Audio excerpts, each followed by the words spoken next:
Hello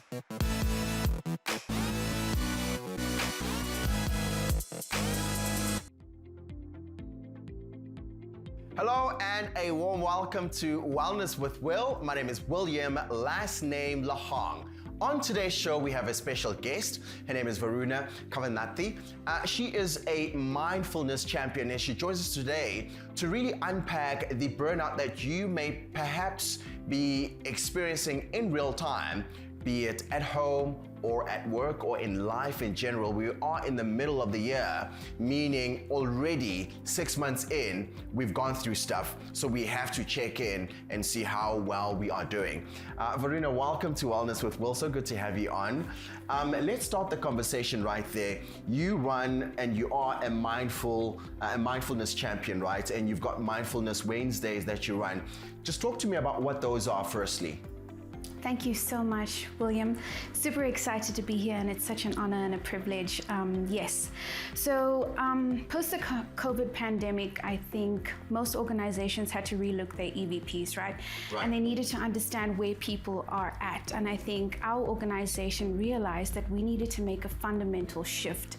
And we realized that we need to focus on the human need. So the human need being mental health, physical health, right? Sure. So we try to kind of build that in our EVP, and we started doing things that are really resonating with our employees. And one of those things were a lot of wellness issues were popping up, right? COVID was extremely difficult. People went through turmoil, they went through grief, they went through loss, people lost jobs. So we realized we needed to kind of strengthen our workforce in that way. So we started running multiple initiatives on mindfulness, and one of those initiatives was the Mindfulness Wednesdays that just really took off.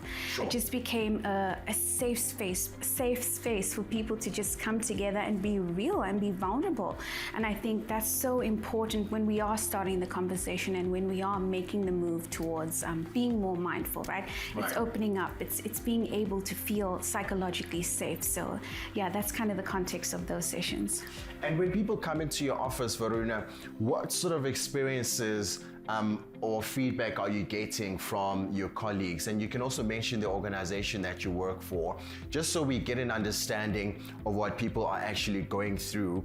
And obviously we're going to talk about burnout. Well, what have you heard? So, firstly, don't have an office. We've got an open open arrangement, so people are continuously there. So our ears are always on the ground, and I think a lot of the things that are coming up are people are extremely stressed, people are tired, people are feeling overworked, and sometimes there's a lot of conflict that's happening within the organization. People don't know how to deal with those things. Sometimes it becomes a little bit difficult, depending on the levels or the hierarchy that exists within the organization. And yes, of course, one of those things are burnout.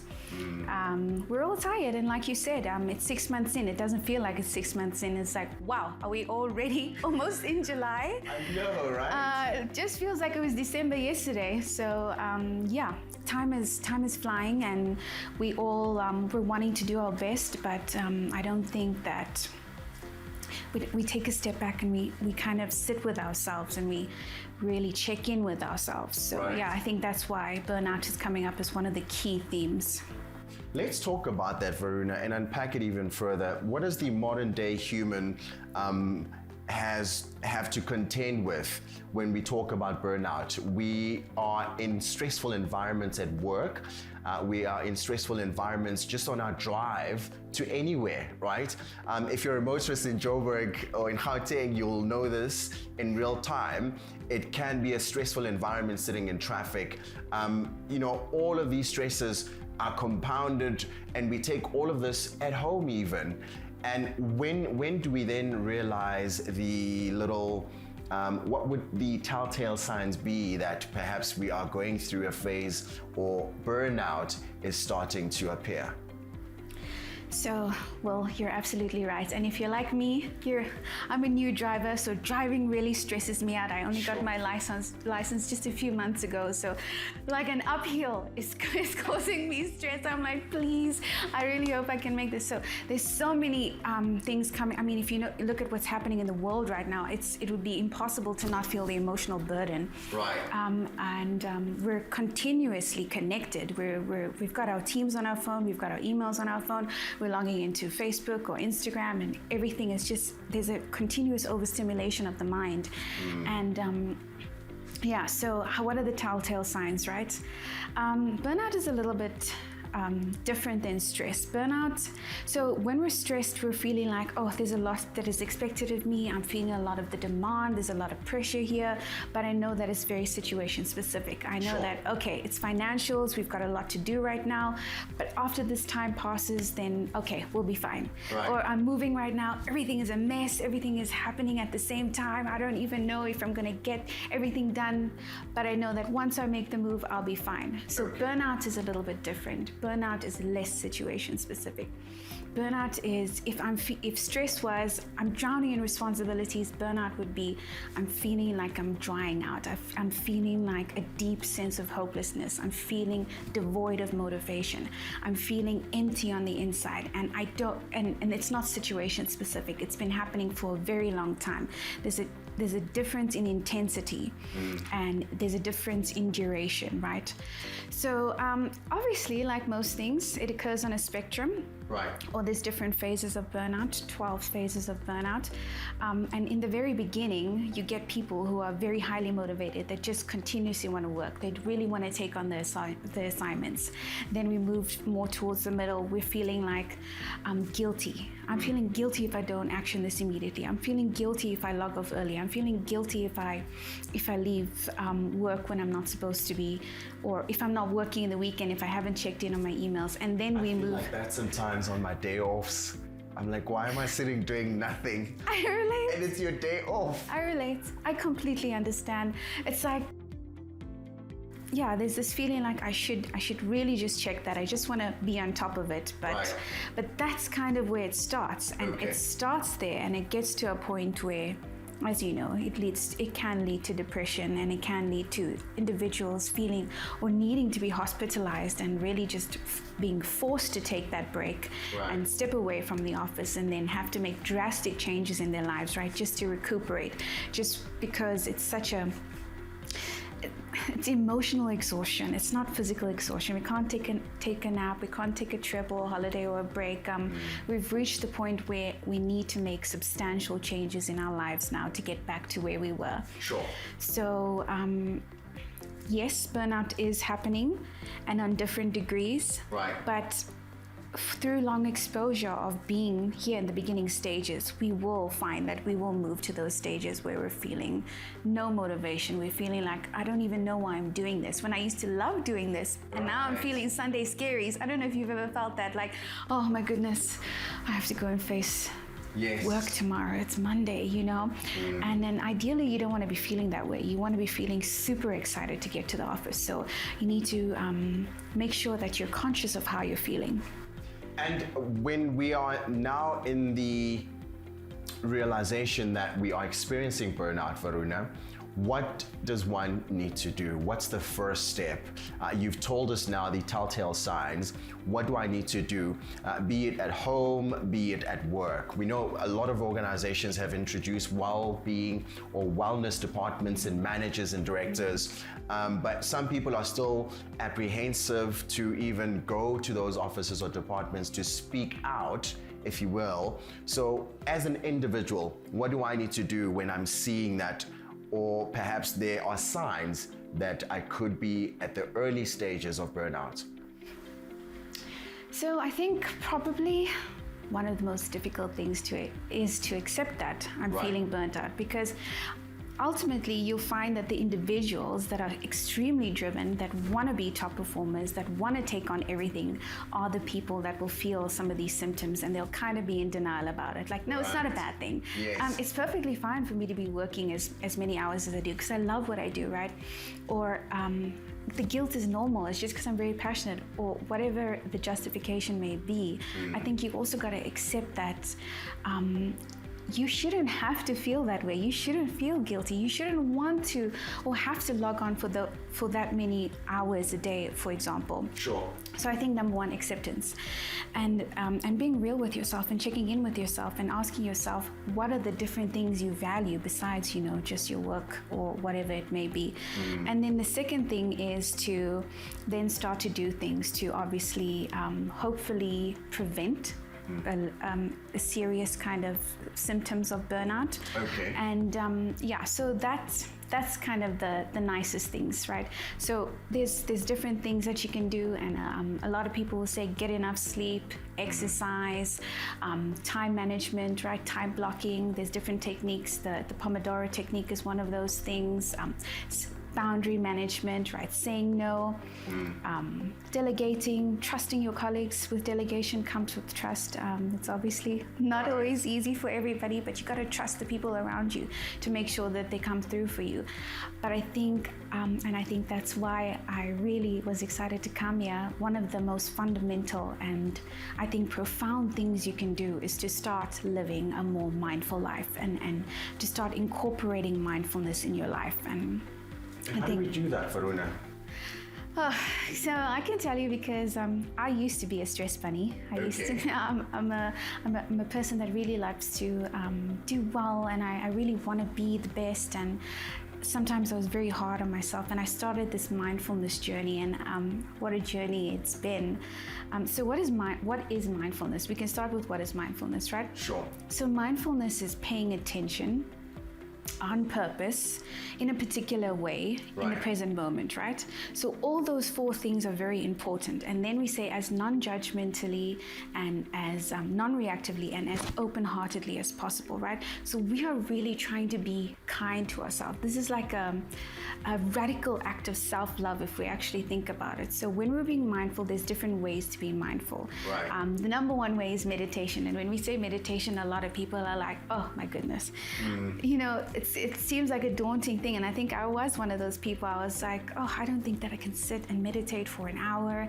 My mind is so busy, I don't really know if I can do that. And then I just started simply with guided meditations, breath work, focusing on the breath, appreciating that the body is actually functioning, being one with the body.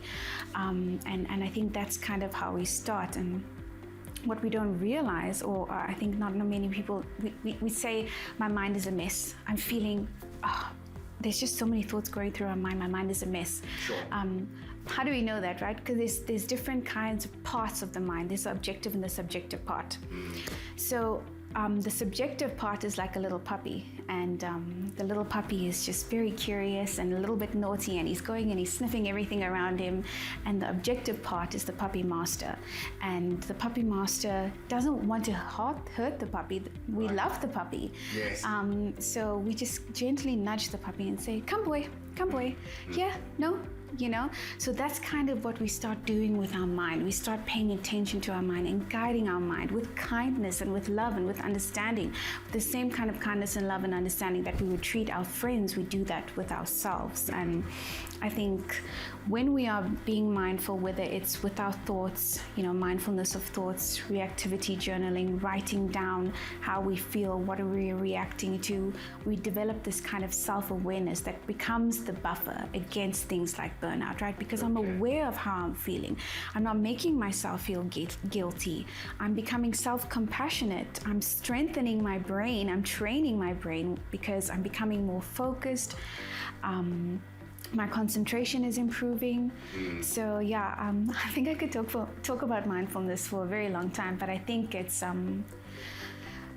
just the most wonderful tool to have in your arsenal, not only to prevent burnout, but to become a self-actualizing human being and to really do those things that you want to do. But you're having that oral hygiene. Right. One of my friends and mentors, he always says, "Did you brush your teeth this morning?" Yeah. And I'm like, "Yes, of course I brushed my teeth." And he would say, "But did you practice mindfulness this morning?" It's the very same thing. We brush our teeth because we prevent tooth decay. Yes. We don't want to have a bad odor when we're speaking to people. We don't want them to be affected. Sure. And it's the very same thing with mindfulness or with mental hygiene, right? We're doing these things to prevent anything from happening, but also to strengthen our minds, right? It's as important as brushing our teeth. Let's talk about that, Varuna. And just before we run out of time, when the little signs have been missed and we are now severely experiencing burnout, what do we then need to do before we are actually hospitalized? We've heard of people collapsing, be it in a work environment, people really suffering burnout to a point where they've had to now be booked off by a medical professional for a certain period, be it 2 weeks, a month even, depending on the severity of the burnout.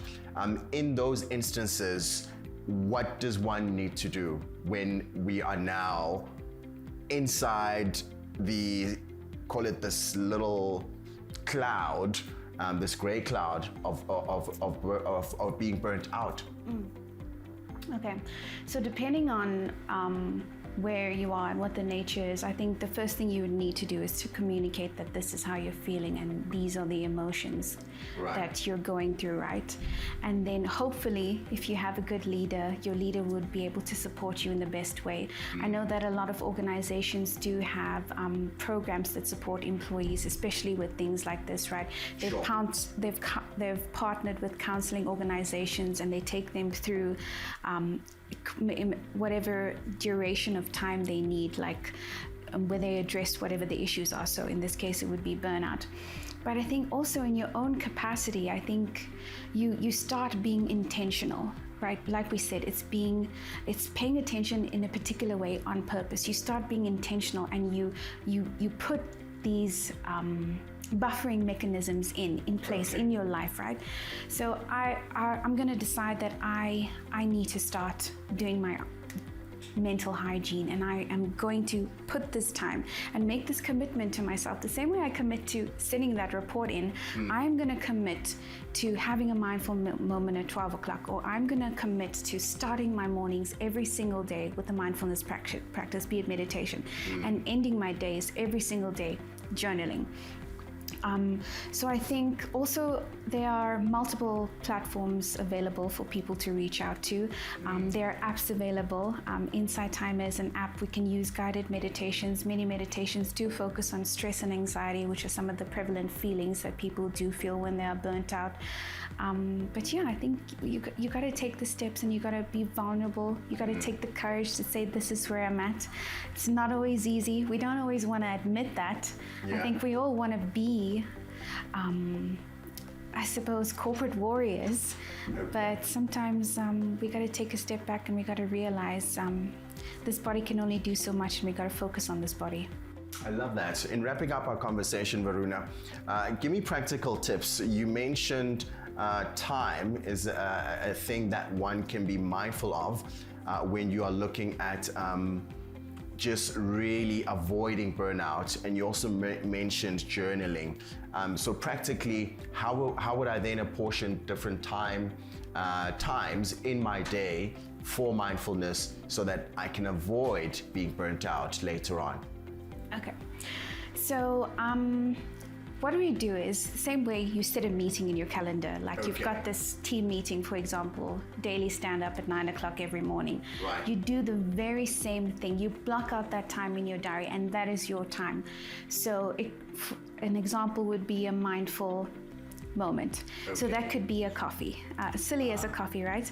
This is my time. I've literally only taken 10 minutes every single day where I'm going to sit on the balcony or in the garden, or maybe just at my desk with my laptop closed, and I'm literally going to be very present in this moment, and I am not going to allow any distractions into this moment.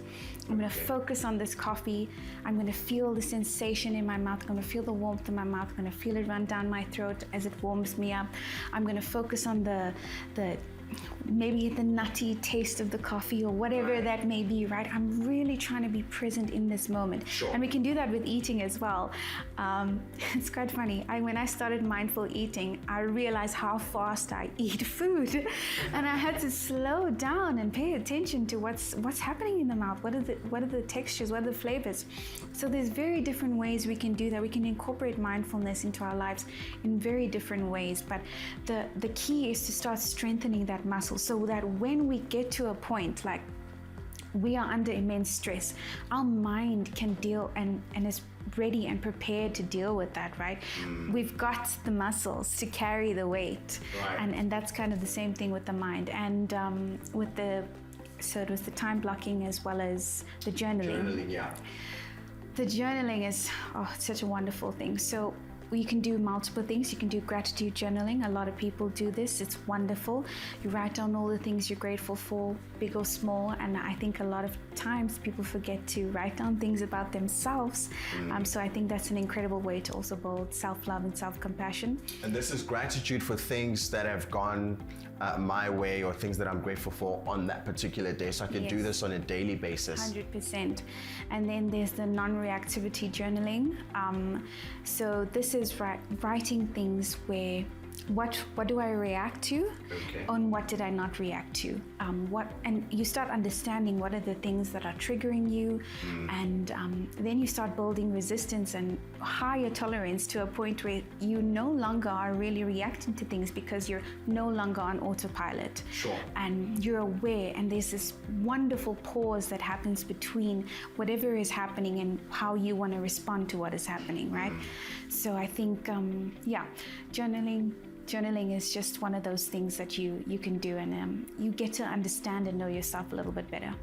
Great stuff. How do we get in touch with you, Varuna? Obviously, if we're not colleagues of yours where you work or in that organization, can people reach out to you, perhaps for coaching, for or around mindfulness? Where would we do that? So you would be able to reach me on my LinkedIn. So if you just search my name, and all my details are on my LinkedIn. Awesome stuff. Thank you so much for joining us here. Thank you so much, Will. It was absolutely wonderful engaging with you, and thank you for allowing me to be on the session. Great stuff. That is Varuna Kanavathy, who is a mindfulness champion.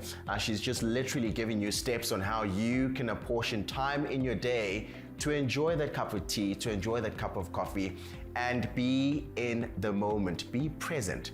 Thanks for watching.